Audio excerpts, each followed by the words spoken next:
Berikut ini wawancara dengan Pak Philip Karma tentang mengapa Papua ingin merdeka dan ekses yang terjadi kemudian konflik hingga saat ini. Halo. Selamat siang Mas Nur Hadi. Selamat siang Pak Philip, terima kasih waktunya. Pak, Ya. bagaimana kita memandang konflik ini, kekerasan bersenjata ini dalam kerangka meraih cita-cita untuk merdeka? Apakah memang harus ada konflik di situ?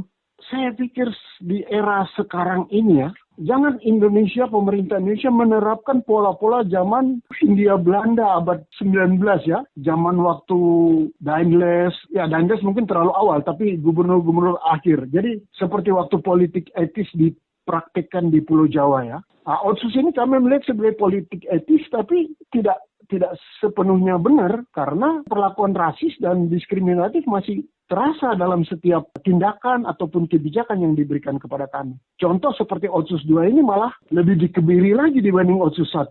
Jadi banyak kewenangan ditarik ke pemerintah pusat. Dan itu terlihat semakin lebih rasis lagi dalam merumuskan dan melahirkan undang-undang Otsus kedua ini. Kalau yang pertama itu istilahnya mungkin rasisnya 50%, yang sekarang ini rasisnya 80%, atau mungkin 90%, hanya 10% aja hasil pemikiran orang Papua. Tapi 90%-nya kepentingan pusat yang dipraktikkan dalam Otsus yang sekarang ini. Oke. Jadi apa yang kami harapkan dengan undang-undang yang demikian, dengan sikap atau perilaku yang demikian terhadap kami? Tidak ada. Dan kepercayaan rakyat Papua untuk Jakarta sudah bukan nol tapi minus, di bawah garis nol. Lalu terkait konflik tadi, apakah memang harus ada Pak, atau sebenarnya diplomasi damai bisa dilakukan dengan Jakarta? Saya berpikir bahwa Indonesia untuk memaksakan kami bersama Indonesia sudah tidak bisa. Apapun tawaran yang diberikan, tetap akan ada pergolakan terus untuk merdeka. Jadi kalau memang sudah tidak bisa ya, ini tawaran yang saya berpikir untuk win-win solution. Indonesia mempersiapkan Papua merdeka sebagaimana Jepang mempersiapkan Indonesia merdeka. Sehingga, ya, kalau sampai kami dipersiapkan merdeka, mungkin tidak perlu terjadi pertentangan, permusuhan. Karena yang mati itu kan rakyat kecil. Yang kemarin yang memutuskan bahwa orang Papua atau pergerakan di Papua itu teroris kan Mahfud MD. Adakah anak atau istri atau keluarga Mahfud MD yang jadi korban dari teman-teman saya para pejuang kemerdekaan atau freedom fighter orang Papua yang disebut TPNOPM? Tidak ada kan? Tapi yang korban kan kasihan rakyat kecil yang anak-anaknya berjuang untuk bisa jadi anggota TNI, bisa jadi anggota polisi. Mereka mengeluarkan uang yang begitu besar dengan menjual mungkin sawah atau apapun properti yang mereka memiliki hanya untuk anaknya bisa jadi prajurit. Tapi akhirnya dikirim untuk cuma jadi korban dari kepentingan elit-elit politik nasional. Itu kan kepentingan pribadi, bukan kepentingan republik ini. Sangat disayangkan. Jadi saya berpikir di era modern ini sudah tidak layak lagi dengan peperangan. Ada baiknya masalah Papua diselesaikan lewat forum internasional. Karena Papua dipaksa bergabung ke Indonesia juga lewat forum internasional. Sehingga untuk melepaskan Papua menjadi sebuah negara sendiri juga lewat forum internasional. Dan tidak usah ditakutkan provinsi lain. Selalu dikatakan bahwa Papua akan menjadi bola salju kepada kehancuran Indonesia. Saya kira itu tidak. Karena provinsi lain itu ada kesepakatan bersama para tokoh-tokoh waktu itu untuk mendirikan negara Republik Indonesia. Dimulai dari Sumpah Pemuda, seterusnya sampai dengan kemerdekaan. Tapi Papua sama sekali tidak ada satu orang Papua pun terlibat di Sumpah Pemuda. Sampai dengan kemerdekaan 45 pun tidak ada orang Papua yang menjadi prajurit dan ikut berperang untuk kemerdekaan Indonesia. Tidak ada. Kami cuma ujuk-ujuk langsung dipaksa menjadi warga negara Indonesia lewat forum-forum internasional. Jadi kalaupun Papua keluar, saya yakin Indonesia tetap akan utuh. Karena yang lain itu memang sudah sepakat bersama mendirikan Indonesia. Papua tidak terlibat. Jadi Papua keluar juga tidak menjadi masalah.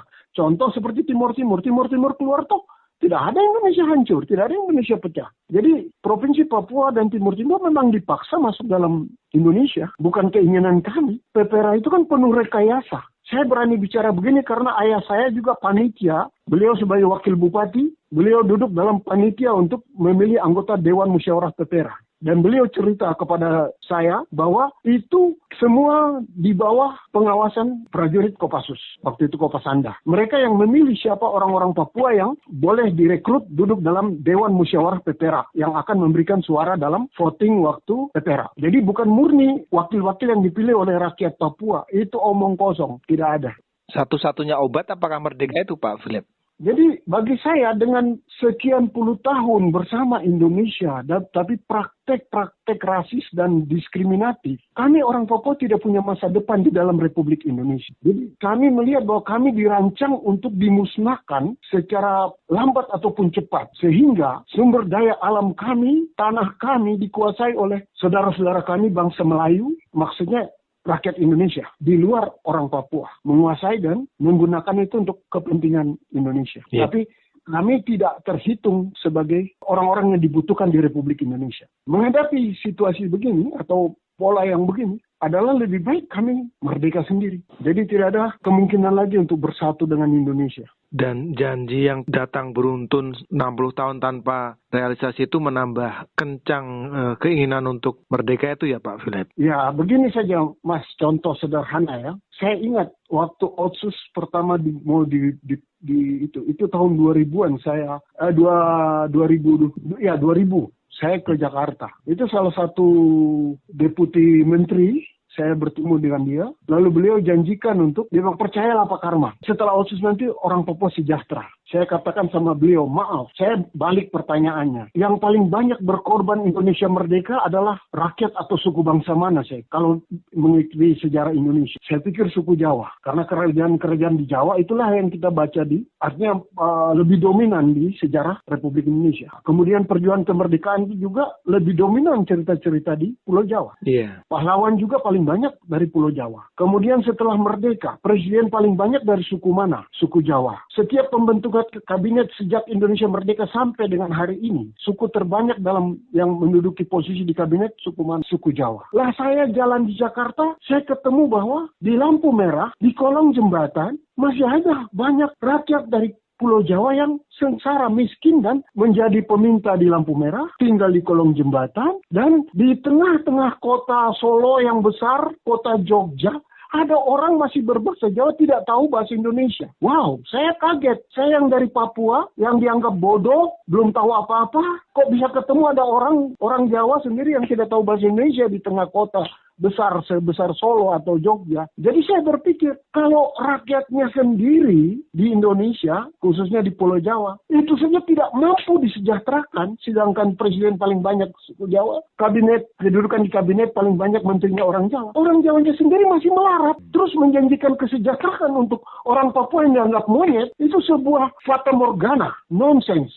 Begitu ya Pak? Ya, tapi kalau kami sendiri, saya yakin cuma dengan Freeport saja, setiap orang Papua akan sejahtera. Punya rumah dan punya mobil. Itu baru Freeport. Belum yang lain. Karena Freeport ini selama ini kita dibohongi. Yang ditekankan cuma tembaga. Padahal dalam Freeport, hasil Freeport itu ada tembaga, emas, uranium, perak, dan yang lain-lain. Nah, ini kan permainan para elit saja. Rakyat dibohongi dengan tembaga. Akhir-akhir ini baru mulai terbuka tentang emas. Tapi yang zat-zat lain atau material logam yang lain belum disebutkan. Otomatis kalau kami sebagai orang Papua kalau sudah merdeka sendiri, ya kami akan membuat suatu perjanjian baru lagi dengan siapapun yang mengelola tambang itu. Entah Amerika, entah Cina, entah Rusia atau siapapun. Otomatis kami akan lebih teliti masalah itu. Dan kami, bangsa Papua dari dulu selalu lebih menekankan sosialisme.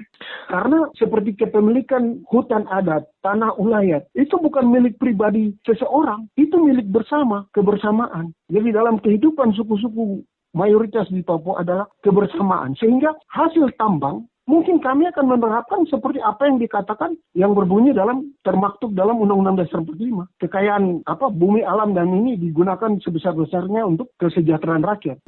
Pendengar, Pak Philip Karma, seorang tokoh Papua Merdeka, baru saja memaparkan tentang bagaimana cita-cita gerakan Papua Merdeka itu, dampaknya, dan apa yang akan mereka lakukan seandainya cita-cita itu tercapai. Tentu kita tidak menginginkan bahwa cita-cita itu dibarengi dengan konflik bersenjata yang terus-menerus terjadi dan menjadikan banyak korban jatuh sepanjang bertahun-tahun konflik itu terjadi di sana. Terima kasih dan sampai jumpa kembali.